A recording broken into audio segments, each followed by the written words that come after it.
Yeah, I think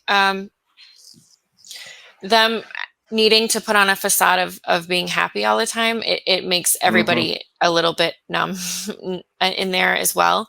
In addition to like not being able to talk about anything worldly or physical, where like that's a basic human connection, is being able to talk about physical. You don't have to talk about like inappropriate things or ungodly things, but just to Right. be able to connect. That's fast forward to now. I did find I did try a new church and found one that I absolutely love.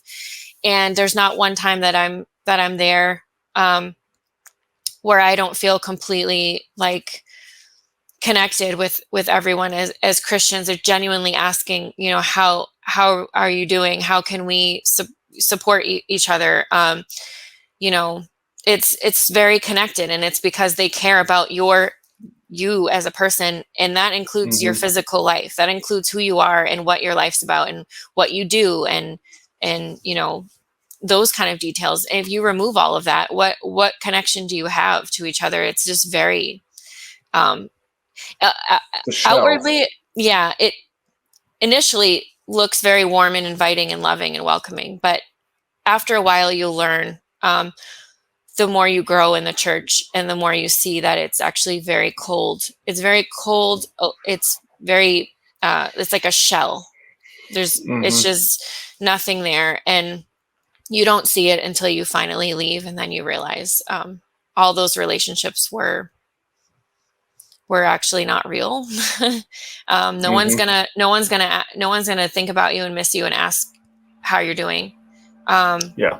and the family and friends that you had that you probably pushed away while you were in church, they'll be there when you, for you, waiting Yeah. when you leave. So Right.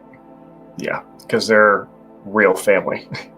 exactly. So you notice then, you feel like you've noticed a difference between, I suppose, the character of WMSCOG members and leaders in those relationships compared to those that you're experiencing now in a Christian church. It's night and day. Complete opposite. I was scared to join any sort of community or congregation because of what I experienced, and I didn't want to conform to, like, the first couple times I went, I was like 3 minutes late in the parking lot getting my kids out of the car, and I felt anxiety about being late. Why would I feel that way? It was so like drilled into me that you're obligated to go by a certain time. You can't be late. You have to be dressed a certain way. Your kids have to be a certain way. And so it took me a little while to like let that go and breathe. And like, it's that environment is not, it's not like that. Like, it's so opposite, and it's everything God knew I needed in order to be comfortable going back to a church. This church, I'm telling you, is like everything I needed. Um, in order to Yeah. Good. help rebuild my faith. So